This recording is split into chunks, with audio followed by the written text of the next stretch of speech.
I remember the exact moment everything changed in my training.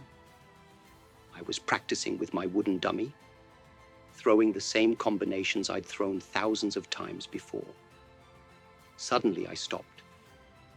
In that moment of stillness, I realized I wasn't training to perfect my technique anymore. I was training to silence these inner opponents. Each punch wasn't about hitting harder. It was about breaking through another layer of self-imposed limitation. The real fight isn't out there in the world. The real fight is in those quiet moments when you're alone with yourself, when there's no one to impress, no one to compete with, no one to blame. That's when these three opponents come at you hardest. And that's exactly when you need to remember what I'm about to teach you. When I created Jeet Kune Do, people thought I was just making another fighting style. But I wasn't interested in adding to the confusion. I was interested in stripping away, in revealing the truth that had always been there. And this truth applies even more powerfully to your inner battles. The first principle, using no way as way. People are always searching for the perfect method, the ultimate technique to overcome their inner demons. They jump from one self-help book to another, one guru to the next. But listen carefully. The moment you commit to a single way, you become its prisoner. True freedom comes from remaining formless, adaptable, fluid. Remember the famous scene from Enter the Dragon?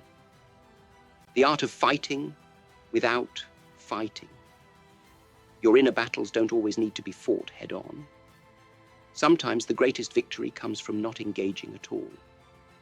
When self-doubt attacks, don't wrestle with it. When fear strikes, don't try to overpower it. Instead, redirect that energy, like leading an opponent to an empty boat. Most people's inner work is all mechanical movement. Rigid routines, forced positivity, rehearsed affirmations. But where is the emotional content?